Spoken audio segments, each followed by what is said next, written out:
So not only was Haman dealt with by losing his life, but a theme in the Bible that has recently been highlighted to me is the idea of reaping and sowing, but more specifically, when people sow destruction for someone, but they end up falling into their own trap. Job 4:8 says, "My experience shows that those who plant trouble and cultivate evil will harvest the same." And Psalm 7:15-16 says, "They dig a deep pit to trap others, then fall into it themselves. The trouble that they make for others backfires on them. The violence that they plan falls on their own heads." Two books that illustrate this idea well are the Book of Esther and the Book of Daniel. Different day, different shirt. So the backstory of Esther is about a king who hosted a banquet that lasted for many days. And during his banquet, he wanted to show off his wife because she was very beautiful and he wanted everyone to see that.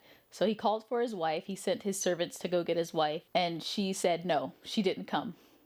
And this made him furious. So he consulted with his advisors and asked them what should he do about this. And they advised him that it would be a good idea to make a decree to banish his current wife and then to look for a new wife. After that, the king sent out scouts throughout the land to find a new wife for him. He gathered up many young women to choose to be his wife, and out of that group was Esther, a Jewish girl. She was raised by her cousin Mordecai, who advised her not to disclose that she was Jewish. So that's just the backstory. But the idea of a wicked person falling into their own trap has more to do with Mordecai. There was a high-ranking official to the king named Haman. The king commanded that everyone bow to Haman whenever Haman came around. But Mordecai, Esther's cousin, never bowed when Haman came around. Then the palace officials at the king's gate asked Mordecai, "Why are you disobeying the king's command?" They spoke to him day after day, but still he refused to comply with the orders. So they spoke to Haman about this to see if he would tolerate Mordecai's conduct, since Mordecai had told them he was a Jew. When Haman saw that Mordecai would not bow down or show him respect, he was filled with rage. He had learned of Mordecai's nationality, so he decided it was not enough to lay hands on Mordecai alone. Instead, he looked for a way to destroy all the Jews throughout the entire empire of Xerxes. Xerxes is the name of the king, by the way. So Haman decided to go to the king to take care of this situation. Then Haman approached King Xerxes and said, "There is a certain race of people scattered through all the provinces of your empire who keep themselves separate from everyone else. Their laws are different from those of any other people, and they refuse to obey the laws of the king. So it is not in the king's interest to let them live. If it please the king, issue a decree that they be destroyed, and I will give 10,000 large stacks of silver to the government administrators to be deposited into the royal treasury." So Haman went to the king and told him that the Jews needed to be eradicated, and he even offered money to have this done. And the king agreed. At this point, the king did not know that Esther is actually a Jewish woman and that he would be taking out her people. When Mordecai heard about this, he delivered a message to Esther to ask her for help and to let her know what's going on. When Queen Esther's maids told her about Mordecai, she was deeply distressed. So Mordecai sent a message to Esther asking for help. Then Esther told her messenger to go back and relay this message to Mordecai. All the king's officials and even the people in the provinces know that anyone who appears before the king in his inner court without being invited is doomed to die unless the king holds out his gold scepter. And the king has not called for me to come to him for 30 days. And then Mordecai replied to this message saying, "Don't think for a moment that because you're in the palace, you will escape when all other Jews are killed.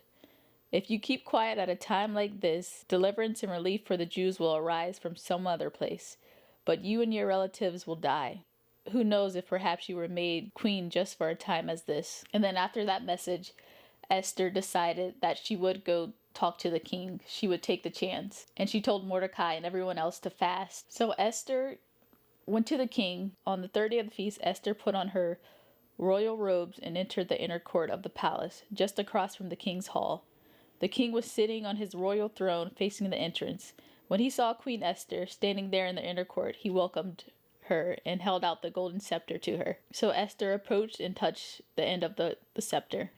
The queen asked to have a banquet of just her, the king, and Haman. But before that, the king found out that Mordecai had saved the king's life. It was in the royal history books. There was an assassination plot against the king and Mordecai stopped it.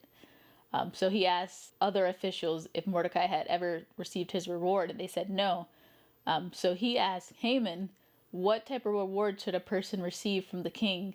Haman thought to himself, whom would the king wish to honor more than me? So he replied, if the king wishes to honor someone, he should bring out one of the king's own royal robes, as well as a horse that the king himself has ridden, one with a royal emblem on his head. Let the robes and the horse be handed over to the one of the king's most noble officials, and let him see that the man whom the king wishes to honor is dressed in the king's robe and led through the city square on the king's horse. Have the officials shout as they go, this is what the king does for someone he wishes to honor. And then the king said, excellent, that's a great idea. Take my robe and my horse down to Mordecai and let him ride my horse. And as he's riding around on my horse, shout, this is what the king does for someone he wants to honor. Like, what are the chances that Haman would have to honor Mordecai? And all of this happened before the king even knew about this evil plot against the Jewish people. During that banquet, the king asked her what she wanted. Tell me what you want, Queen Esther. What is your request? I will give it to you, even if it is half the kingdom. Queen Esther replied, if I have found favor with the king, and if it pleases the king to grant my request, I ask that my life and the lives of my people will be spared. For my people and I have been sold to those who would kill, slaughter, and annihilate us. If we had merely been sold as slaves, I could remain quiet, for that would be too trivial a matter to warrant disturbing the king. Who would do such a thing? King Xerxes demanded. Who would be so presumptuous as to touch you? Esther replied, this wicked man, this wicked Haman, is our adversary and our enemy. Haman grew pale with fright before the king and queen. Then the king jumped up to his feet in a rage and went out into the palace garden. So at this point, the king was angry, and Haman knew he was about to die. So as this was unfolding, one of the king's servants said to him, Haman has set up a sharpened pole that stands 75 feet tall in his own courtyard. He intended to use it to impale Mordecai, the man who saved the king from assassination. And the king said, then impale him on it, the king ordered. So they impaled Haman on the pole he set up for Mordecai, and the king's anger subsided. So here we see Haman had this evil plan against Mordecai, and he ended up being impaled on the pole that he put up for Mordecai. But there's even more. On the same day, King Xerxes gave the property of Haman, the enemy of the Jews, to Queen Esther. Then Mordecai was brought before the king, for Esther had told the king how they were related. The king took off his signet ring, which he had taken back from Haman, and gave it to Mordecai. And Esther appointed Mordecai to be in charge of Haman's property. So not only was Haman dealt with by losing his life, but Esther and Mordecai ended up getting his property. And the decree was actually reversed, and a new decree was made that the Jews could defend themselves from anyone who tried to come for them. There's actually more to the story. You should go through and read it for yourself from the beginning to the end, because that was just a quick run through, but it helps to give an understanding of what I'm trying to say, that God looks out for his people, and wicked people will fall into their own traps. Again, we see a similar thing play out in the book of Daniel. Daniel was a Jewish man who was an official to the king. There were other officials to the king that were jealous of Daniel. They tried to find a fault within him, but they couldn't find anything.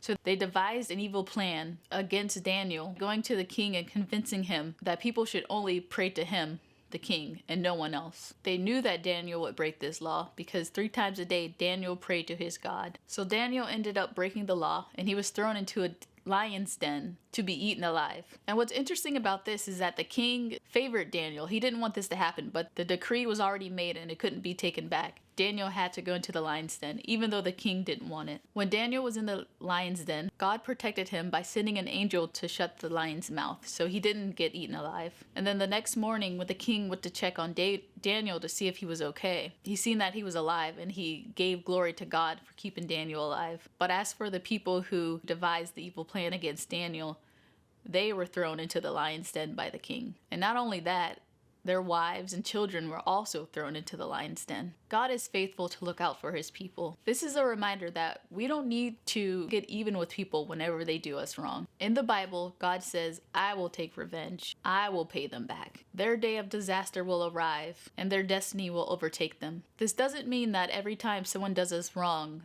that we will instantly see them get paid back by God. Our idea of vengeance is not God's idea. He is merciful, and he deals with people however he chooses to. And I'm sure there have been plenty of times when God could have came for any of us, but he showed mercy. This simply means that when we are mistreated, we can have trust and faith in God that he sees our hurt, he cares, and he will handle it his way. I hope this video was helpful. If it was, go ahead and give this video a like, leave a comment, and subscribe.